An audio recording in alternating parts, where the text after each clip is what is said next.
webinar on mindfulness at work. And I'll be passing things off to our moderator, Barry Beater, All One Health Executive Vice President of Corporate Health and Productivity shortly. But before I pass things off to Barry, I just wanted to quickly review some housekeeping items so that those attending for the first time feel comfortable using the webinar technology. This slide is for those who can see the screen but can't hear the audio. So if you can't hear me, then hopefully you can see the screen and realize that you do need to dial in to hear the audio. And the information is available in this audio mode section of your control panel, and it's also on your original email. And please be aware that we cannot troubleshoot any audio difficulties during the webinar. Second, participation is encouraged today. We do currently have all lines in listen-only mode, but we do encourage you to submit questions throughout the webinar. And to submit a question to us, simply type it into this box here that says questions, and we will do our best to get through all your questions today.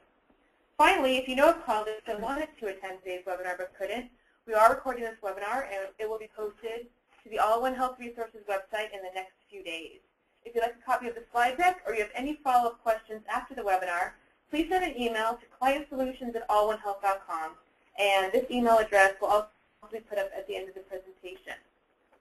Let me pass things off to Barry now, who will give you some background on All One Health Resources as well as our speaker. Thank you very much, Rachel, and it's great to have you back. For those of you who are regular attendees of our webinars, Rachel Manning has been our moderator and has been out having a beautiful baby. So congratulations and welcome back, Rachel. Thank you, Barry. And for those of you who are new to our webinars, we do offer these every single month, and we select different topics of interest. Today's topic is, I would think, it should be of interest to so many of our groups.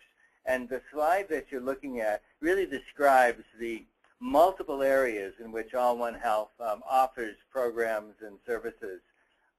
And so if you're a client in, for example, our occupational health area or our EAP, Employee Assistance Program area, or on-site health, this topic of mindfulness in the workplace should be of particular interest to all of you, because as our speaker will kind of describe to you in detail, mindfulness can go a long way in enhancing productivity and personal health and well-being and engagement and all the things that we are being really asked to offer as a service to our clients. So we encourage you to visit our website at allonehealth.com if you'd like more information about All One Health. But otherwise, I'd like to pass things off to our speaker today and introduce Dr. Shalini Bell. Dr. Bell is the co-founder of the Mindfulness Connection. She received her PhD from the University of Mass in Amherst, I guess more than 10 years ago. And Dr. Bell has been a researcher and has studied bringing mindfulness and meditations to a number of areas of business as well as to academia and social media like Facebook and things like that, live social media. And so one of the expertise that Dr. Bell will bring to us today is not only the topic of mindfulness, but how do we introduce it? And how do we take a concept like this and bring it to our workplace to be successful? So without further ado, I'd like to turn things over to Shalini, who will walk you through a little bit about what mindfulness is. So, all right. Shalini, welcome. Thank you. Thank you so much, Barry, for a very warm welcome. And I'm very excited to be here, part of the excellent series of webinars put forward by All One Health. And of course, we're always very excited to talk about mindfulness because it has shown amazing results for so many people, including all our lives. But before we begin today, we want to do a quick poll and find out how many of you are multitasking right now. And by multitasking, we mean in addition to watching the webinar, you are perhaps drinking coffee, checking your emails, tweeting, texting, or any of these above, any or all of these activities. And just to please be honest, because this is not a judgment, and we all multitask. In fact, it's becoming more and more the norm. We are quite used to juggling the text machine and the phone and our Twitter feed, and while we talk with our colleagues and drink our coffee. So please, let's just hear how many of you are multitasking right now. I see the answers are coming in. Is that right, Rachel? They are coming in. We have about 85% who voted. All right. Maybe safe to say that those who don't participate may be so distracted by their multitasking that they're not paying attention. But we'll give folks, I'd say, about 10 more seconds to chime in, and then we will share the results here. So now, Srini, while people are still, putting in their multitasking yes or no answers, is there something about multitasking that you're going to speak about that describes its advantages and disadvantages, so people will know whether we should applaud them or they should be watchful of their state of consciousness? Sure. And before I go into that, I do want to say I'm not trying to convince you whether to multitask or not to multitask. Okay. But what we are going to talk about today is how to embrace multitasking, how to move through this world of multitasking without losing our focus and sense of well-being.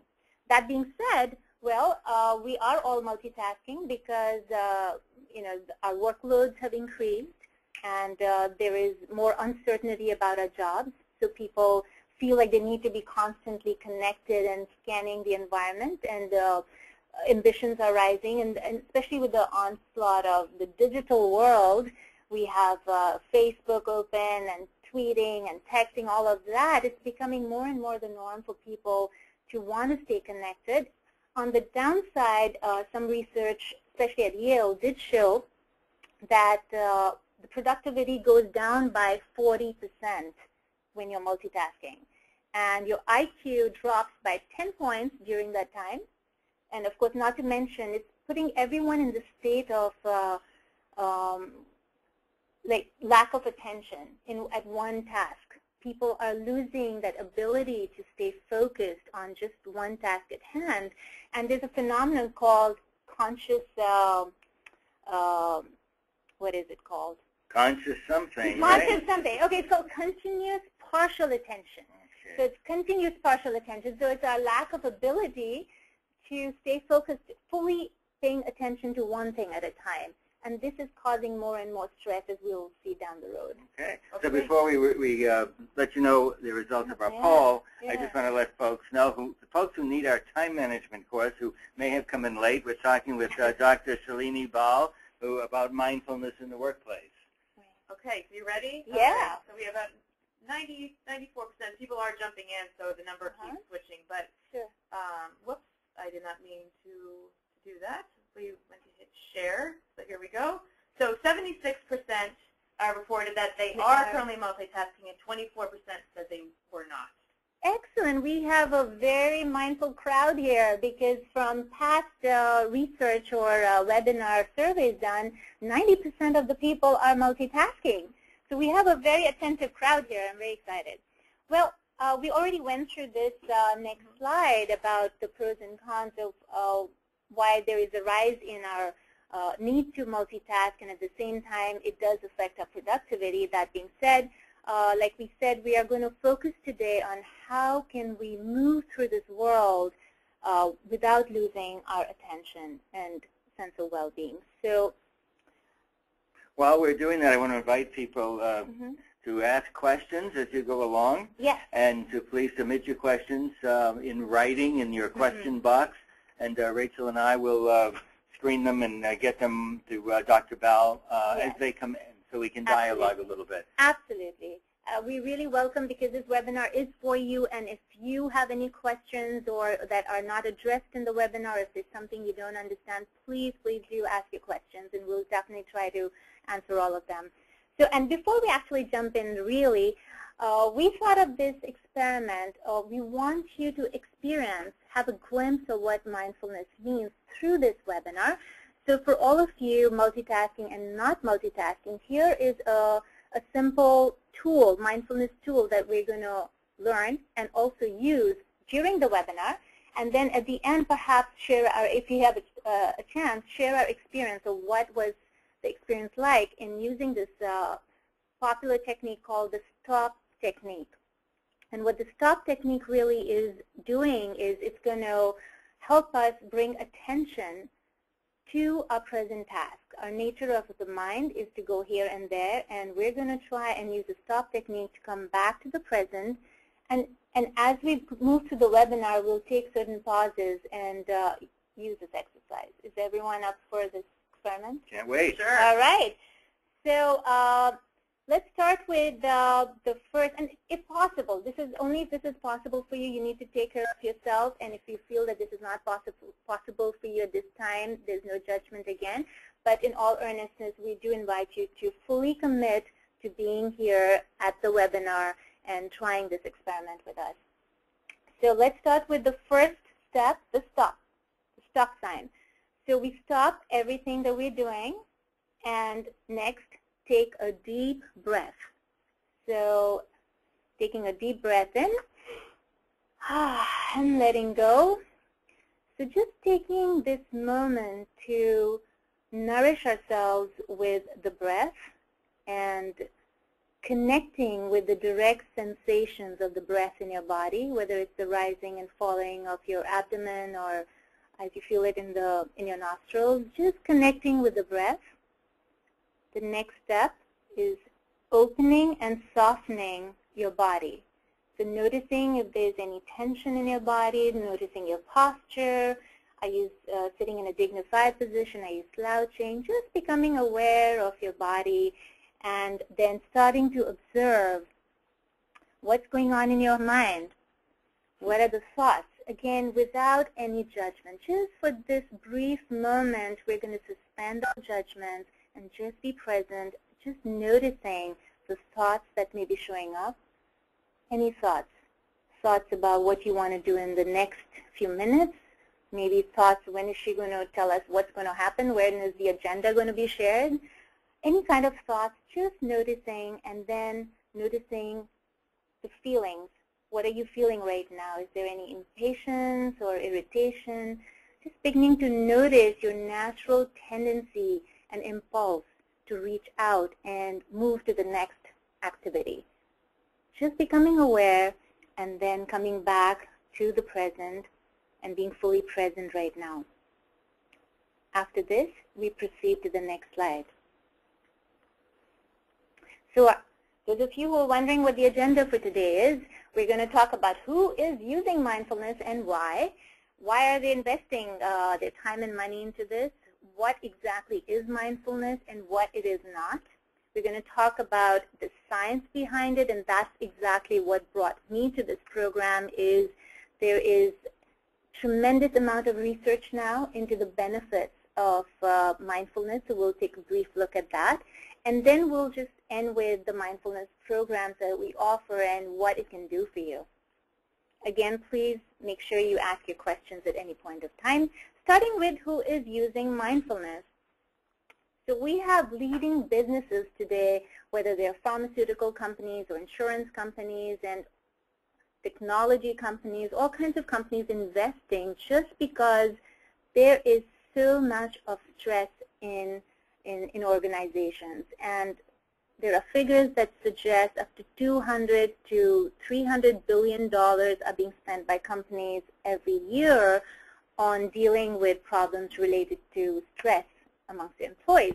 So it's no wonder that we are seeing a rise in the use of mindfulness.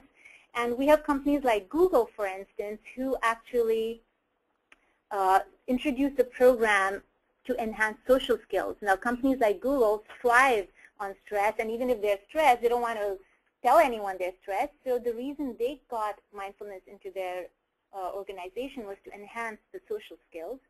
We have this pharmaceutical company that used to serve coffee and Danish during their meetings, and they've replaced that with meditation. And what they're finding is people are more present, and it's serving them way better now.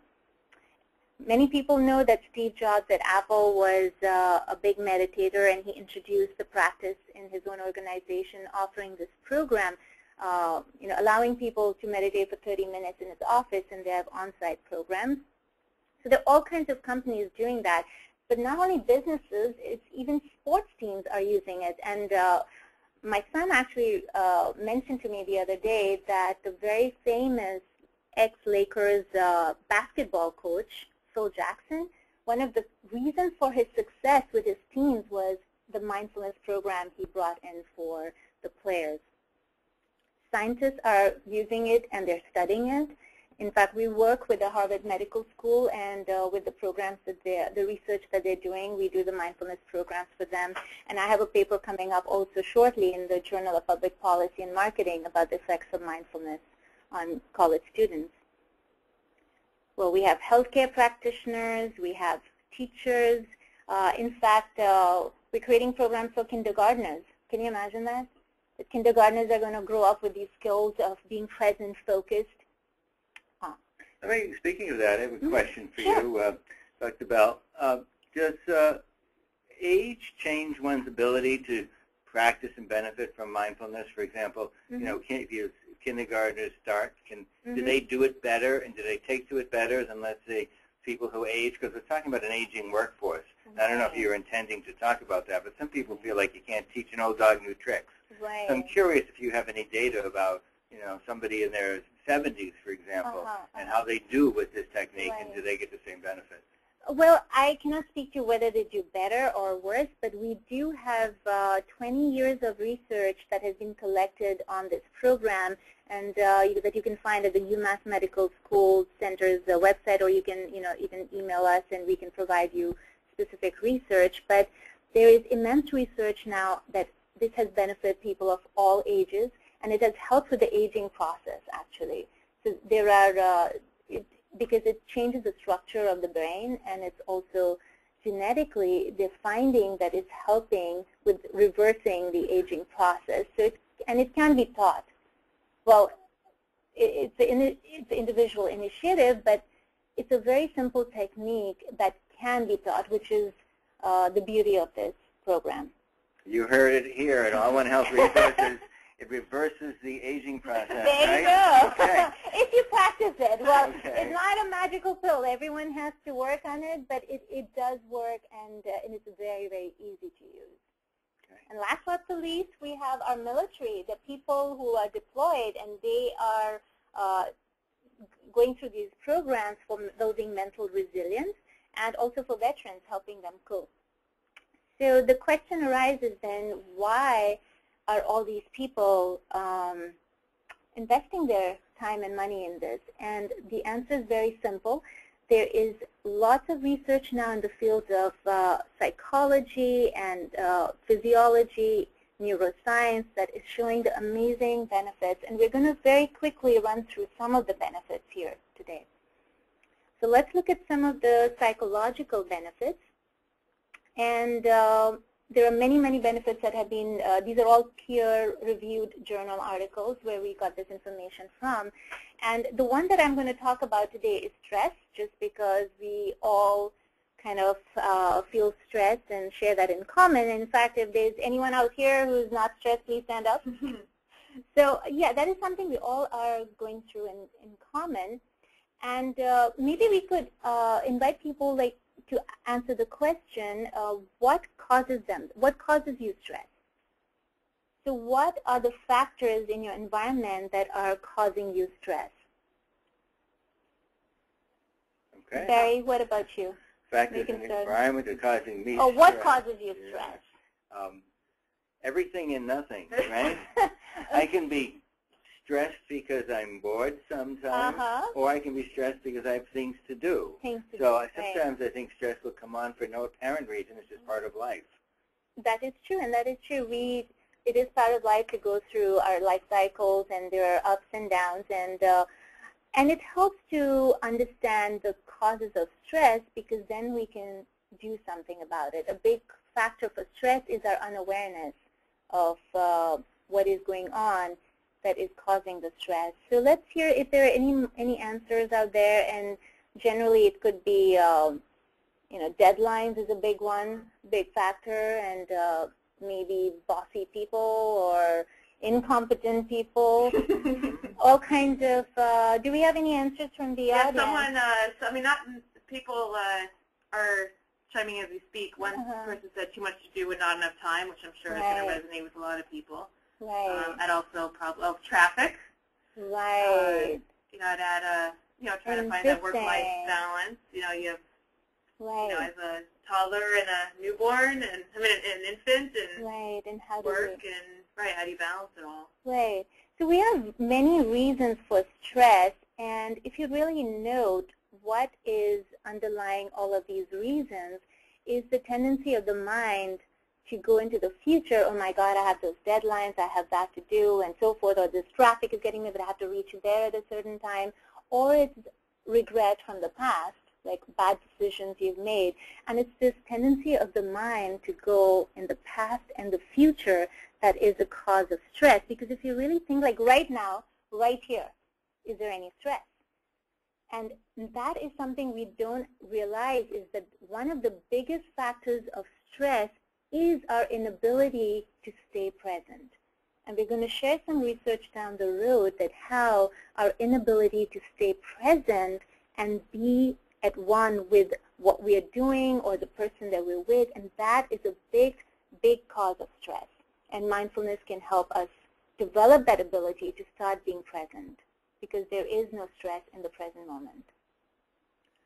So then we can say that things like becoming engaged in our work and being focused, and especially safety-sensitive tasks, that those are the kinds of things you're talking about, is if we can be present and involved in those things and not be in the future or in the past. Exactly, because what happens generally is when you're doing one task and you're already thinking, oh my God, after the next task. And even when you finish this task, you don't take a moment to really relish and enjoy the completion, but we've already moved to the next task, and we're thinking of multiple tasks. Whereas the concept of flow, which some people might have heard of, presented by psychologist Csikszentmihalyi, and he talks about how being really present with what you're doing right now is what gives people immense satisfaction, joy, and a sense of well-being.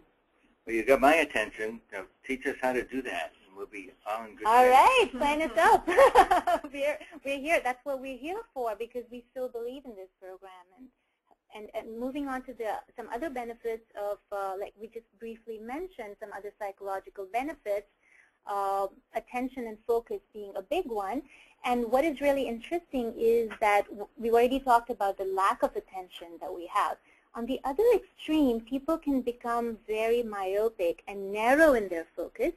And through the mindfulness training, we are building the ability to hone into the task when needed, and at the same time widen the angle of when needed to get the bigger vision and the bigger picture.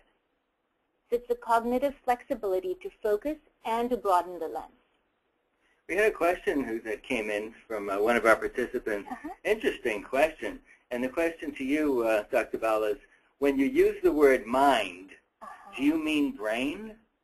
That's a really good question. And yes, the way we are talking about it in today's discussion, it is referring to the brain. Thank you for asking and clarifying that.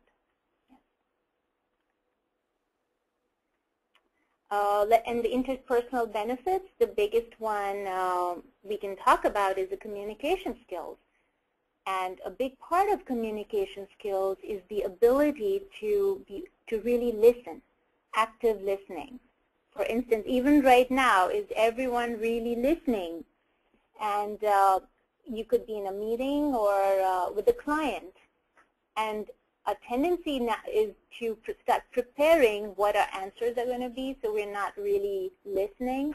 And there's a very interesting statistic that some of you might be aware of, that only 8% of the communication is verbal and the rest is nonverbal.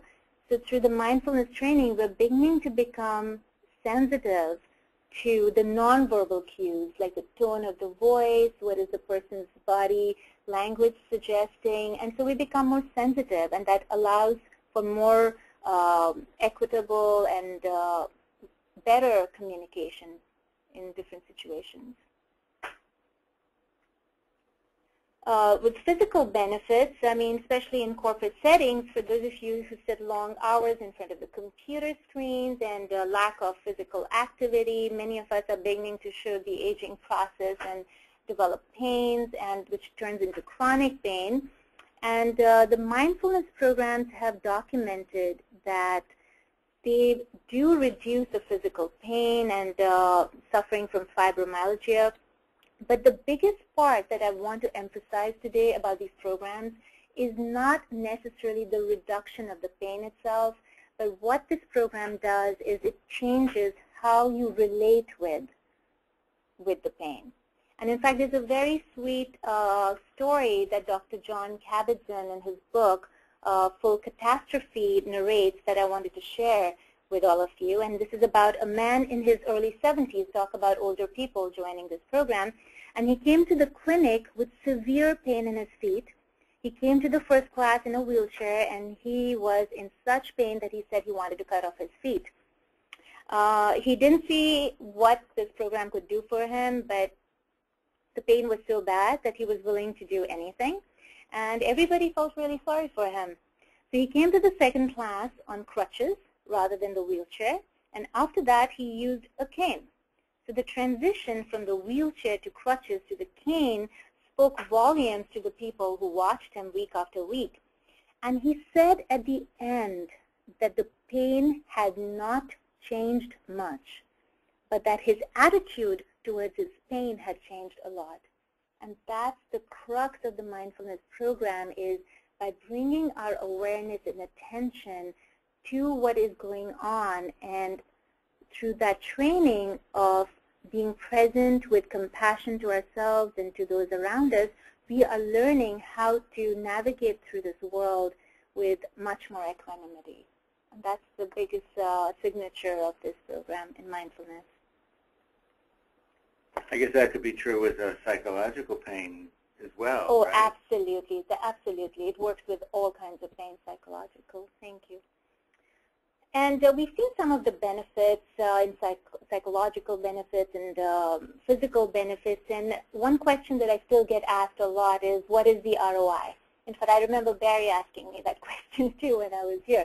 So what is the return on investment of this kind of program?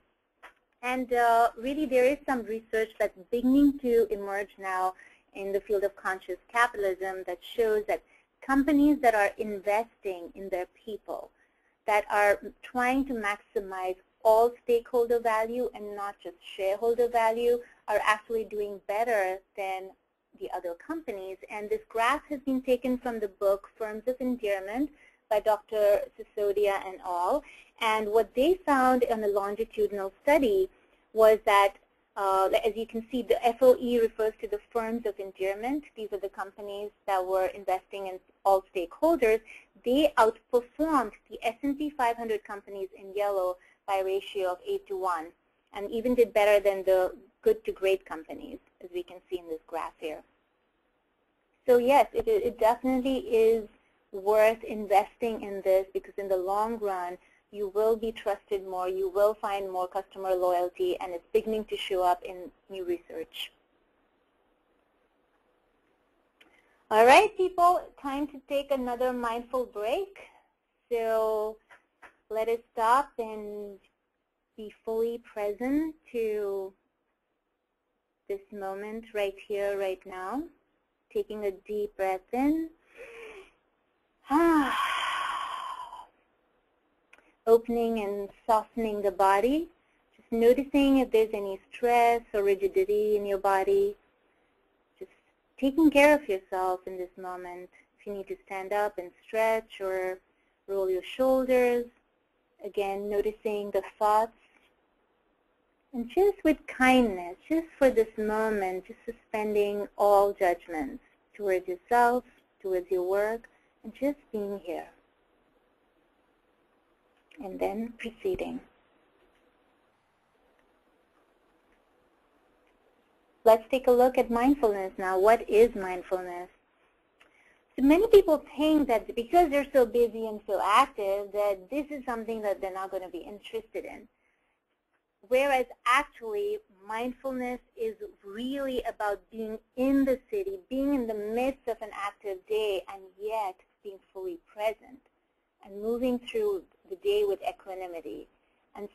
3 important characteristics of mindfulness that we're going to look at in more detail now. The first one is the moment-to-moment awareness, and I'm sure many of us have felt this at some time or the other. It could be when you are in this beautiful sunset and where you totally get lost in the beauty of the moment, or it could be when you were exercising. I know I feel that when I do my Zumba. I'm totally become one with the music. It's like during that moment, you become totally one with the task at hand. The problem arises, however, when we are in a situation that's boring or challenging or there's a problem, and then how do we bring the same quality of presence to what we're doing? The second characteristic of mindfulness is the affectionate curiosity. So approaching any situation with the wonder of a child. And as Barry mentioned, he's fascinated by clocks earlier.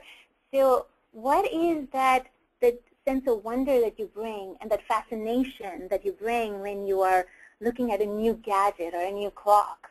And that's the same sense of wonder if we could bring it to all our interactions instead of boxing people and situations. Oh no, there goes my boss again, or here I am stuck in my work again. If you could look at the same situation with fresh eyes, like a beginner's mind, how would that change life for you?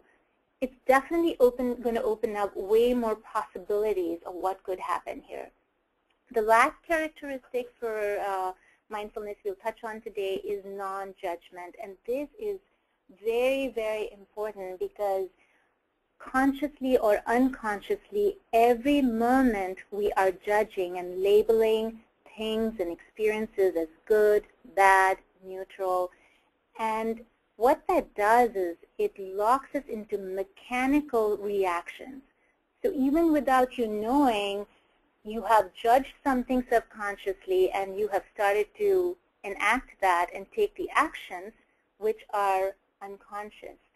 And through the mindfulness practice, by becoming aware of your judgment, like right now, your judgments towards this webinar or perhaps the speaker or towards Barry, any kind of judgment, if you could just bring awareness to that, and just that nature and that quality of bringing awareness is breaking that cycle of autopilot.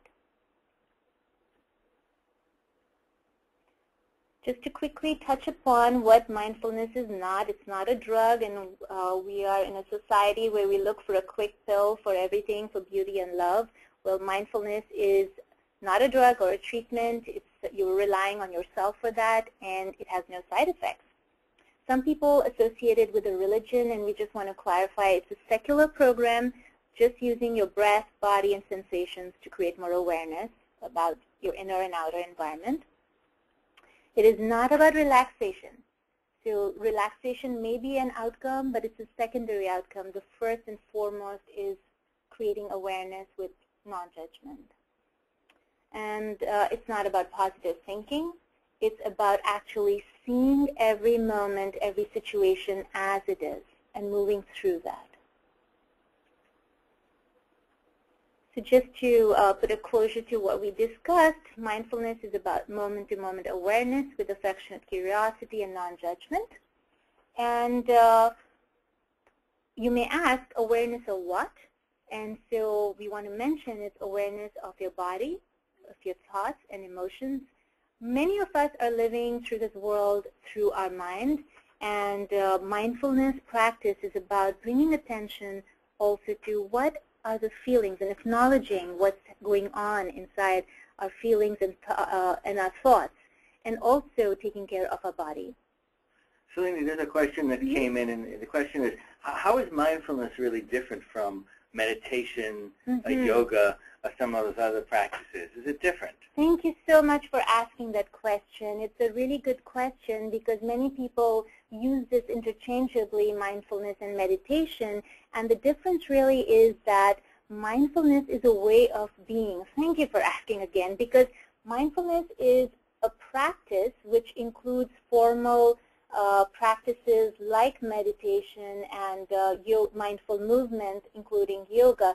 So it does include these practices, but it is bigger than just the practice itself because it's a way of being. You can take that same attentional training that you achieve in the mindfulness program and carry it forward into your life. So it's how can you bring that attitude of being present and non-judgmental through your workday. So it's not just a sitting practice for bringing peace and calm, but it's a way of being that is fully paying attention and without judgment. I hope that, do you think that answers the question? It does. And how long does it take? How long does it take to practice it and to learn it? Do you have to do it during the day? Does it take? Will you be talking about that? I don't want to be ahead of you. I think we should address it because that's an important question. And can I do it when I'm working, and if I have to stop and take a 10-minute break, or can I do it while I'm operating my forklift? Yes. That's what people are thinking of. Right. No, thank you. That's a really good question. And the answer is really that we recommend that people take out 20 minutes to do, and that's some magical number that's been created, that it's good to have a formal practice of whether it's mindful walking, so you could do it, get your exercise while you're mindfully walking. You could do it as a sitting practice. You could do it through yoga. So you can use any practice that brings that attentional training part.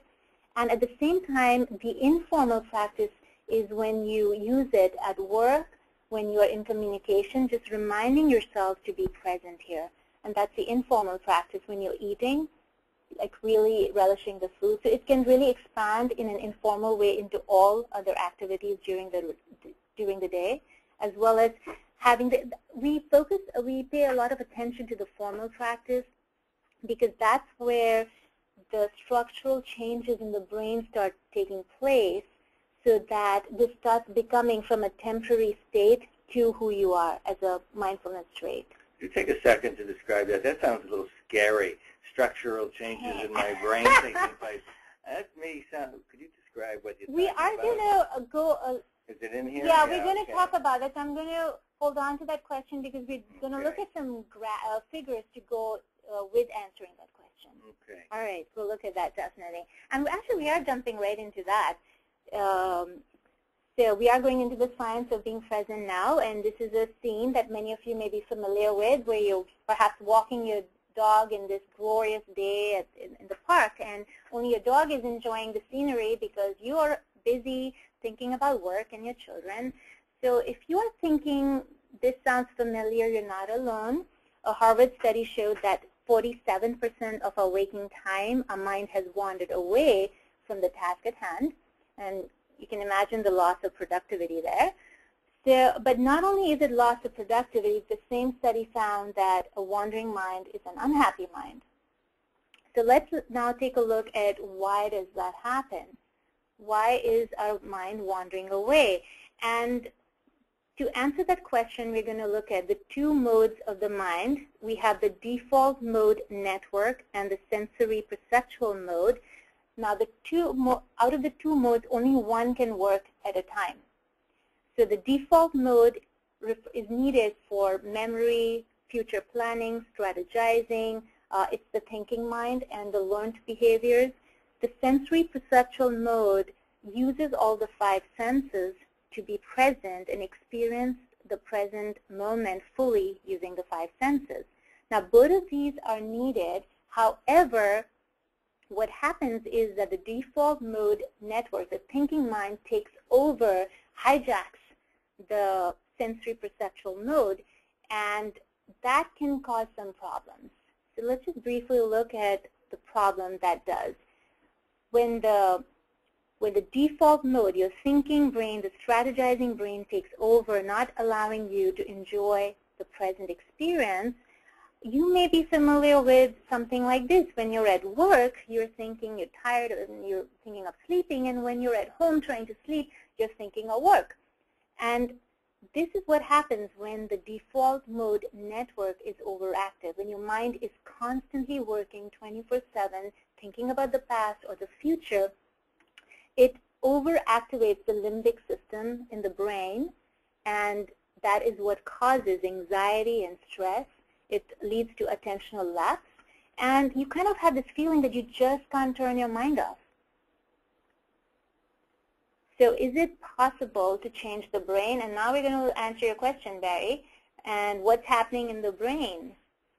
So let's look at the right side of the diagram, which this is now in a normal person. What happens is as soon as you're exposed to a stimuli, 95% of your actions are being driven by the unconscious mind, and only 5% is, and that's done for efficiency. We're trained to use the unconscious to be more effective and efficient. On the other hand, when you engage in a mindfulness practice, including meditation, body scan, or mindful movement, what that ends up doing is you move from a temporary state of feeling calm and present to it becoming a permanent trait. And the trait has two important aspects, the attentional training aspect and the non-evaluative aspect. The attentional training, what that does is it creates a top-down control, and it impacts your executive decision-making part of the brain, so it helps to put a brake. Whereas normally you would automatically react because you would have done the 95% as soon as the boss or the colleague comes and even before he says something, your story has already taken over. This man is bad, he's bossy, he's blah, blah, and you end up taking actions without thinking. Now with attentional training, you can actually put a brake to that, and you can say pause and really reevaluate the situation, be present, what's going on, and then make your decision. So that's kind of the top-down control. And what is really interesting and I find really fascinating is the bottom-up control. The non-evaluative, the non-judgmental aspect of the mindfulness training, what it's doing is it's weakening the neural connections in the brain. Normally we have very strong neural pathways. I love this, I hate this. And as soon as the stimuli appears, automatically that the brain that's wired in that way is going to jump in and it's going to make you do things automatically. But through this training, what we're learning is just observing, I hate this, interesting. Oh, I love this, again, interesting. So you're learning to become a non-judgmental or impartial observer of any situation. And through this practice, what they're finding in the brain is that it's actually weakening old neural networks. So you can get out of old habits, and you can start now approaching a situation from different perspectives with fresh eyes. And obviously that leads to a more permanent change and that's why they found actually with smoking, which is your area, Barry, that with the mindfulness training, they found that the effects lasted, that people abstained from smoking. I can't remember the exact figures, but it was way longer that people were, because you're changing your brain circuitry, so the effect of it is going to last way longer than the regular smoking cessation programs. So people will stop smoking because they are not as automatically tuned in-to the craving for a cigarette? Yes, that's one aspect of it. And the second is noticing the craving. And you start, because generally when we have a craving, we automatically, like you mentioned, we reach out for the cigarette. But in this process, they are learning to distance themselves from the craving. So when you start noticing, oh, it's a craving, it's just another impulse, it's a thought, and then you can ride through that because it's not you anymore. And so it's easier for people to move through that craving because they are now watching it and they can just notice, they can move through the discomfort, they're learning the techniques, how to ride the wave of this discomfort, and that helps them to let go of that habit slowly, and slowly it's changing, the changes are taking place in the brain and it becomes more permanent. So I take it you're describing the same process as that example you used earlier with the person who had the painful feet, right, who had the same pain, but was able to dissociate from it somewhat or manage the perception of that pain, similar process? I would say it's similar in the approach is the same, and it might be working in different ways. In that case, the pain was still there, but yes, the suffering had reduced because he's no longer. And in this case, the problem was the automaticity of the need to, to give in to the craving. And so by becoming the observer, you're not giving into that automaticity. Sounds great. Yep, fascinating, isn't it? And I'm not going to go into this cute diagram here, but really mindfulness is like exercising the brain. It's just the way we exercise our bodies. Mindfulness is like, and it has been shown in the study by Norman Farb from University of Toronto that it does create a meta-awareness amongst people who are meditating. And we had another question that came in that's pertinent to what you're talking about right now, which is, do you have any, how do they get to this fact of the weakening of the neural networks that you described? Right. Is there like, do they do MRIs? Yes, they're doing MRIs and brain scans. So they have people who are scanned before the programs, and then they go and there are many different ways that these experiments are done. So they make them do different activities before the program and then after the program, and then notice the change in the brain structure. Yeah, so that's possible today, which is what makes this really powerful. So if the person who has that question wanted to send us an email to clientsolutions@all1health.com, we can give you the citation if you're interested. Absolutely. Right? We'd be very happy to provide this. A lot of research, and we're beginning to share research in our sister site called mindfuluniverse.com, and that's going to be a place where we're going to be hosting a lot of the research and blogs and give you an opportunity to post your questions there that will be answered by experts. Great. So what is all this costing you, this lack of focus and attention? What is this costing you? And maybe this is a question we can set another poll. Send it out as a poll, and starting to become aware of how is this affecting our lives in terms of the relationships. Are we really present with our kids when we're there, or when you're at work? What is your relationship like with your colleagues? And because of all the busyness in our minds, are we really attending to the work that we are assigned fully? And how about your emotional health? Are you feeling stressed and more anxious, or leaving very little time for our physical activities? Do you notice any pain or distress in your body? Or perhaps even personal development. That's the thing I think that gets pushed always to the end when there's no time, that we leave very little time to nurture our soul. So what feeds your soul? Are you taking out time to pursue hobbies that nurture you? And so let's take a look and see if there are... Sure, we have, okay, folks, we still have votes coming in pretty quickly, so... yeah, well, but meanwhile we could, Well, while people are deciding, I have another question. Yeah. How do folks take to this kind of training if they're, most people at work, especially people in manufacturing industries and certain organizations, tend to, are used to more technical training, and this is more abstract than technical. Right. So how do people take to this training in the work site, or in schools too, if they're not used to learning to operate their mind? Right, and the beauty of this program is that it's taught in a very interesting and interesting way, I would say, that it makes it very tangible for people. So we use techniques like bringing, your attention to your breath, or maybe eating. So the first exercise is even, so the exercises that are used to train the mind and bring that quality of attention, those exercises are very practical exercises like walking. Everyone goes to walk. You walk from your car to your office, and so any of these activities, the daily activities, could be used for bringing the mind and back to the present moment. Great. Okay, so I think most people who have voted, who are going to vote, have voted. Yeah. So I think the answer is generally yes. All? All, yeah.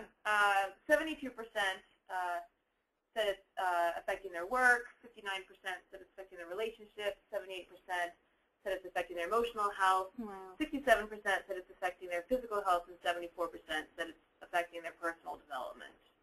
Wow, what was the last one? The personal development? Personal development, yeah. What was 74%. Wow. So that's like a big figure, and I hope all of you are, utilizing more of the services at All One Health to take care of these problems. And this is a new program that we're offering through them. And some of the ways that this program can help you, this gives you a glimpse of what a typical program looks like, is you will have the attentional training and mindfulness practices, the formal and informal practices. And in addition to that, it's an educational, psychoeducational program, so one does learn a little bit about what is stress, what is causing stress, and how to develop resilience. We go into social skills, communication, mindful communication, learning to listen fully, and at the same time how to be assertive. All of these wonderful skills, and all of this is taught in a very engaging environment utilizing personal experience. So it's not like you have a speaker who's going to come and talk. The teacher comes in as one of the group, because we're all learning through this process. We're not coming in as the experts. Yes, we have more experience perhaps in what we've done and what we've taught, but at the same time this is an unfolding, and every group is different, and a big part of the learning is through the actual experience of all these components and through the dynamic discussions, and we have group exercises and working in different smaller groups. So it's just through this process, and there are resources that are given to the people to take. There are CDs, so if you're like, oh, this is so abstract, I can't do it, you'll be given CDs to practice at home till we meet next week again, and that really helps to reinforce the practice. And it's an 8-week practice. Ideally, it's an 8-week practice, but let's actually go into the format, perhaps. Sorry, can we go to the format? And it talks about there are different programs depending on the resources and needs of the different organizations. We could just come in for an introductory program, which is just a one-time visit so people get a taste of what mindfulness is. They could be weekly mindfulness trainings from anywhere from 4 to 8 weeks. And these are typically 1.5 hours to 2.5 hours long. We could have just mindfulness meditation. So it's not the full program that looks into communication and stress management and all of that, but on-site mindfulness meditation is only giving people the experience of the meditation, and coaching over the phone. So we offer all of that. Just one slide back, if you could go. Just want to quickly present, these are the different programs we're catering to corporations, academic institutions, and healthcare institutions. And there are 2 basic programs. One is the basic stress resilience program, and the other one is for executives. So just wanted to mention that. So I imagine that you've seen a lot of uptick in business or an interest in your services, Yes.